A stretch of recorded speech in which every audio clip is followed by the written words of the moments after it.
Oh man. Well, got to do some stuff on the BMW today. I got the driver's side headlight went out. The main light, low beam and high beam, is the same light.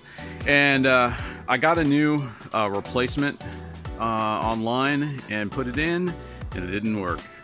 And so what that means is probably the ballast is no good. So that can happen when the ballast attempts to drive the light and the light is not working. Then it can overheat and burn out. Also, these ballasts are the original ones as far as I know, and that makes them, you know, 11 years old or so. So I got the car up on some boards to make it easier to insert my jack, which is a race jack, but it still doesn't quite fit underneath there without some nudging. So without further ado, we're going to get the car up in the air and get to removing the splash shields on the inner guards of the behind the wheels, and unfortunately we have to take the bumper off to get to the screws necessary to get the ballast out. So we're going to try that. Alright, so we got both wheels off, and we're taking out the little 8mm screws that are all inside here. And what that's going to do is allow us to get, you see the corner of the bumper right there? There are two 8mm bolts right there, or screws, and those need to come out. And this is sort of hard to pry open without taking this off. So it's actually really fast if you do it. There's also this guy. It's a 10mm plastic nut that goes on this stud right there. So you just take off all those. There are 3 on the bottom, or 4 on the bottom actually. And then there's a few across the front that'll be for the bumper itself, and then we'll have to take out the Torx bolts along the top, and we'll get to that in just 1 second. Alright, so we just slid this out. I kind of turned it around because there's a wire on the back here for the fog lights that I don't want tension on. You don't have to remove those all the way, but here, up here in this corner, are the two right there and right there, 8mm screws. Keep those separate. They are different than the ones along the bottom and along the splash guard here. So then, once we have that out, we'll be able to get to our ballast, which is way back there.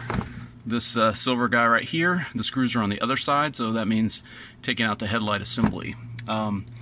This panel is where the bulb actually resides, and that's what I took off before. If you're just doing the bulb, then you can just go to this step, take off this. You can stick a little flathead in here, pry up on these tabs, it'll release, pull backwards, and then this will come off on the bottom right here, and the bulb will be exposed, but I'll show you that in a minute. Okay, we've got some T30s up here that we will remove.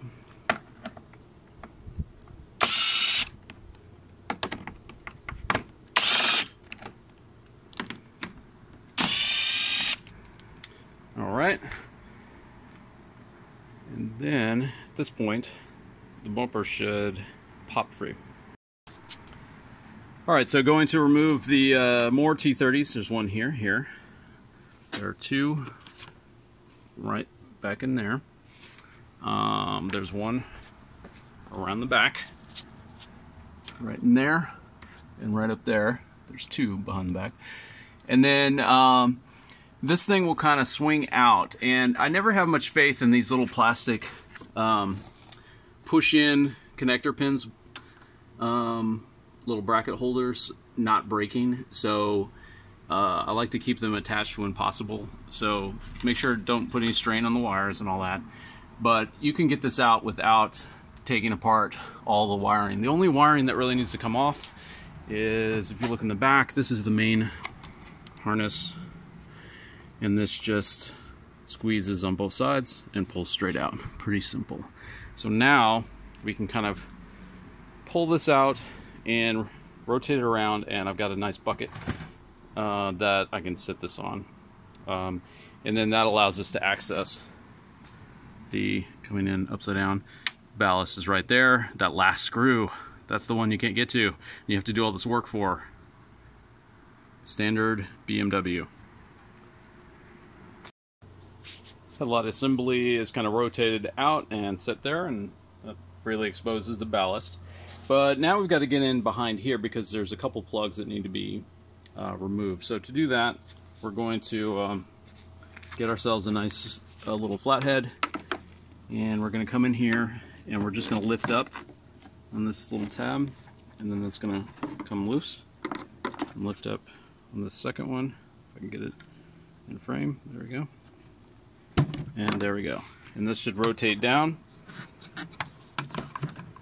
Come off like this. There you have it. Alright, so this is our bulb, and this just releases simply by pushing on the top of those two tabs and then kind of either squeezing them or pushing to the left. And then they'll pop off, and then you can remove the bulb. Now, this is the brand new bulb that should be good. The old bulb was definitely blown. It was all cloudy and burnt inside, so definitely a bulb problem, and I'm hoping that the ballast will fix the rest of it. So we can see in here there are a couple plugs that need to be released, and you can do that after you've taken off these 3 more Torx bits. You want to inspect the seal on the back of this, make sure it all looks good. And you want to inspect the tabs, make sure those are going to close correctly, because this is what protects your bulb. If you get water back here, it's instant goodbye headlight. Alright, so those are T15s, and we got that worked out, and it's also got a little gasket around it. So you should ensure that your new ballast also has the same gasket, and that it's in good shape and it's not crimped or something like that. The large wire pulls out just straight. There's no locking mechanism. The small wire, however, does have a little clip. Actually goes like this. And as you can see, there's a little indentation right there, which you'll put your screwdriver, a very small flathead, right underneath, right there at the top of my finger, in there, and push in, and then kind of lever out, and it'll like unclip. And there's only one, it's on this side, and there's not one on the other side, and it pulls out. Then that should release it. Now, this is not good. Look at that yellow wire. We've got some definite heat degradation. It's very cracked. Looking at there, the rest of the harness is not terribly good shape either, which is unfortunate, because I'm not sure if this harness is replaceable by itself. However, we're going to plug the new ballast in and see if that works, and then we'll see what we want to do with those wires. Alright, it's also a good idea to test the continuity of the wire to make sure the wire is not bad. So what I did was I got this little some little pins from a sewing kit of my wife's, and it happened to be about the right size to feed into this with no real resistance, so as not to tweak the pins on the inside. And then I'm just testing this on each pin, and you should see you can also turn on your speaker to see that it's getting the proper ohms there, and you just want to do that on all the pins just to make sure that everything's good.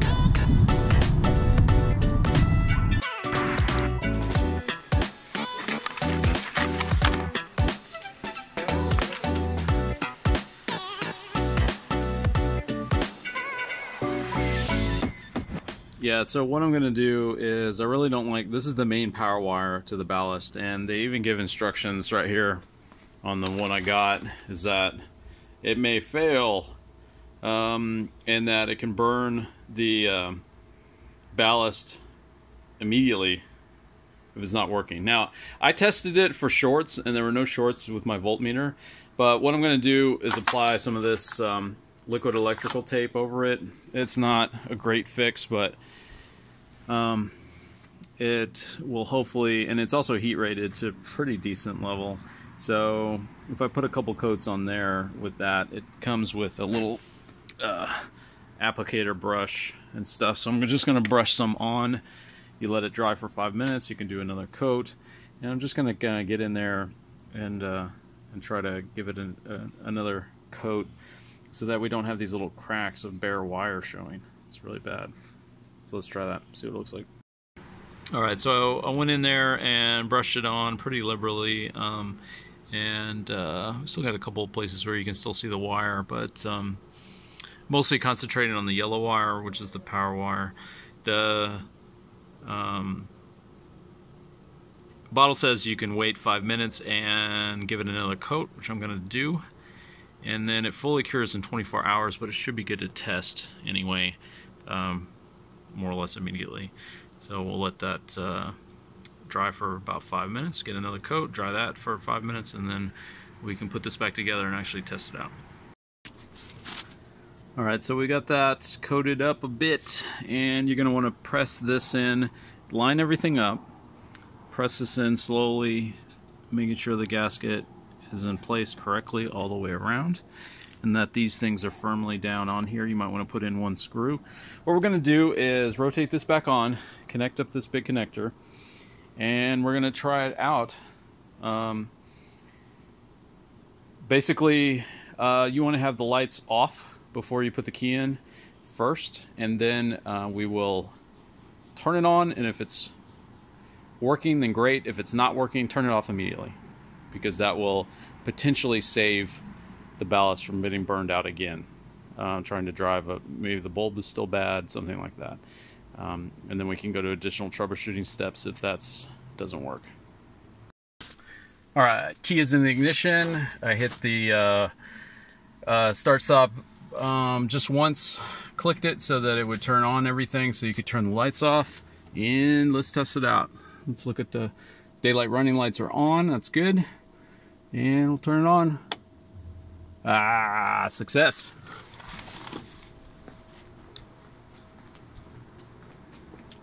Yay. Excellente. Okay. So a couple tips on getting this on. Underneath here, you want to make sure it's over the bumper tab. It goes down like this. You want to make sure this is underneath it. That is to say, the bumper should go over this part. So you can see here, here's the lip. Should follow that line. You want to get this stud on there. Make sure that's located correctly. Then this corner up here is kind of difficult. You can kind of get it jammed in there. Right up. Sorry, it's right in front of my light. Right there. That little corner is a little bit annoying to get under there, so you can jam it up in there first, and then when it's loose, all these little bolt holes should be more or less visible. If something is completely obstructed and you have to push really hard to get the bolt hole visible, then that means it's bound on something. The other thing is this little guy, this ducting, if equipped, this thing likes to bind around the outside, so you want to make sure that this is pulled, you got it all the way through. That means it's firmly seated down the way it's supposed to be. Well, that about wraps it up. Hopefully you enjoyed this content. I heard from a friend of mine that he actually paid almost $1,000 to get the same procedure done. So hopefully I saved you some money. It's pretty easy to do. It's a little annoying in typical BMW fashion to take apart the bumper and everything just to get to a single screw, when they could have made it so you could reach it from inside the hood, but no, they don't make it easy. I've heard that some people remove the screw and don't put it back when they put the headlight assembly back in. I don't know if I'd recommend that, because the seal may not be held down firmly enough if you just have the 2 screws instead of 3. But it's up to you. You can choose that. I use parts that I got on Amazon. I just use a non-OEM ballast, so we're going to see how that works, and we'll see how it holds up to everything. So if it blows out in the next few months, then I'll definitely update put out an update for you, and we'll go from there. And hey, this is a little bit of a teaser for the Miata build. What's all this? We got blow-off valves, cooler piping, clamps. We got more intercooler piping. We got hoses. We got turbo manifolds just laying on the ground like crazy. What is all this stuff? We even got Plasti Dip, not for the Miata, a different one. We've got turbo rebuild kits. We've got all kinds of stuff in store, so stay tuned for that. Thanks everybody. Drop me a like, and if you're new here, consider subscribing. Thanks a lot. I'll see you on the next one.